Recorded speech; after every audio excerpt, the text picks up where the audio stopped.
What's up YouTube, Mike here with RealTalkFC. This is my first video for my new channel where basically I'm just going to talk about soccer news, world soccer news, injuries, transfer rumors, anything that has to do with soccer. I'm going to try to cover it. I'm a diehard Real Madrid fan, but I just don't watch Real Madrid solely. I love watching all soccer, whether it's in Brazil, Europe, the United States, anywhere. I just love it all. So basically, my first video is going to be about Real Madrid signings and the Gareth Bale Transfer Saga that's been going on all summer. I'm going to start off with Real Madrid's first signing of the summer, which was Dani Carvajal from Bayer Leverkusen. I believe it was Real Madrid's best signing. Even though it was our first, I believe it was our best, because if you watched Real Madrid at all last year, you saw that their weakest link was definitely Arbeloa and at right back. So I think that, replacing him or getting someone that can push him to play at his highest is a good thing, because he's getting kind of old, and you bring in Carvajal, former youth player, Spanish international. He's young and he really, really wants to play. So he's going to push to get that starting positions no matter what. He's playing in the Spanish capital now, so he wants to show off in front of Spain. He wants to play. So Arbeloa is going to have to, step aside or step up. So it's going to be good for the team. The second signing was Aïssé Garmendi. I believe was a great addition to the team. At first, I wasn't so sure on it because of the massive price that was paid for him. But it makes sense. One, because of his buyout clause, and two, it's a great replacement for Xabi Alonso, whose future at Real Madrid right now is under scrutiny. I mean, he doesn't know what he wants, and Real Madrid is working around with a contract with him. So, whether he stays or whether he goes, it's a good thing for the team, because he's old either way. And, Garmendi is young. He just won the Euros with the under-21 side. And he brought Real Sociedad all the way up to 4th place, which was excellent. Third was Isco. So, Isco, at first I was like, we don't need him, just because of the amount of talent and the amount of players we had in the same position or positions that he likes to play. But after watching him in preseason, I was real impressed. I think that he's going to be an excellent signing. He's settling very well.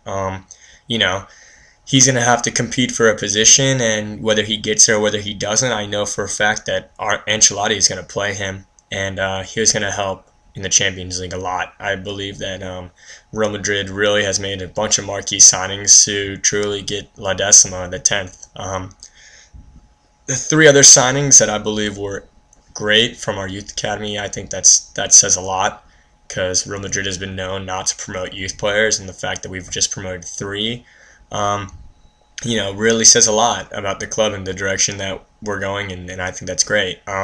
Jesse Rodriguez is an amazing winger. I think he was clearly the best player on Castilla, possibly the best player in the second league in Spain. Morata's finally getting a chance. Now that Higuain's gone, him and Benzema will be switching playing time. I mean, it's going to be great for him. I mean, I believe that Morata is very young and kind of shy almost, but once he scores that first goal of the season, it's really going to push him to score more.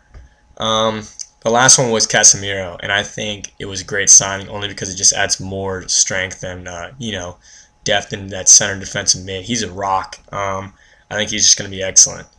Hardworking. He was under criticism for not being lazy and kind of overweight. But, I mean, if you watched him in this game, his first game at Real Betis last season, he was excellent. Excellent player. And he's scored plenty of goals. I think like 2 or 3 goals in the preseason. I mean, that's pretty awesome. And he's young. So all these players that they brought in are real young. And it just shows the direction that Real Madrid wants to go into. And I hope that we really just use the rest of the money that we have for this summer to sign, players that are needed, or positions. Really, if you think about it, all the players that were brought in, it's just going to add healthy competition. Really, just it's good for the team. And finally, I want to talk about Gareth Bale. Everyone's heard about him. Everyone knows about what he did in the Premier League this past year, and I'm sure everyone knows that he's been linked with Real Madrid. My opinion on it, as a fan, as a soccer fan, I think it's terrible. I think it's a bad move by Real Madrid to even pursue him. Only because really the price. I mean, they've had numbers thrown around for 85 all up to 200 million, and that's including players like Morata or Jesse. I mean, these are just rumors, but you know, I know that Tottenham won't sell him for anything less than 85, right? And I think that that's smart on Tottenham's choice because they want to keep him. And I mean, who wouldn't want to keep your best player? It makes complete sense. But from a Real Madrid standpoint, it's a pointless signing, or well, for that much. His stats, his career stats are nowhere near Ronaldo's and what they were in the Premier League. And to break Ronaldo's record or transfer fee, I just think is kind of pointless. I mean, it's kind of ridiculous, honestly, because you have players that have just as good a stats as Gareth Bale, and they're nowhere near as expensive as him. He kind of, I do believe, though, that he's great. He's a great player. He had great stats, but I just don't believe that he's right for Real Madrid. But I also don't believe he's right for Tottenham. I do think that a player like him should be in the Champions League, whether that's playing anywhere else but Real Madrid or Tottenham. He just needs to experience that. I like the player. I just think at Real Madrid it's kind of pointless. I think that we should really give our team a chance, or Real Madrid should give the players there a chance, like Di Maria and Modric and Isco now and Jesse even, Ronaldo, Ozil. I mean, that's an amazing team, and to add Gareth Bale would give a great player that we just signed or already have either less playing time or, worse, you spend that much money on Gareth Bale and then he ends up kind of like Modric did.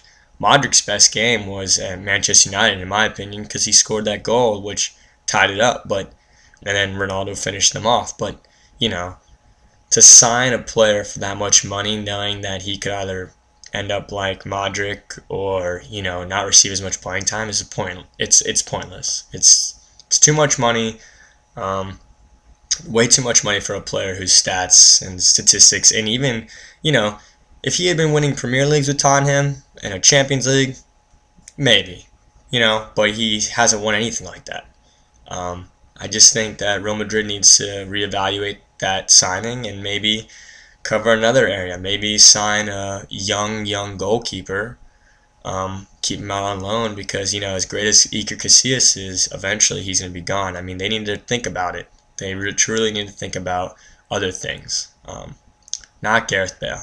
Definitely not the answer to Real Madrid's problems or how to win La Decima. So that's all I got right now for Gareth Bale and their transfers.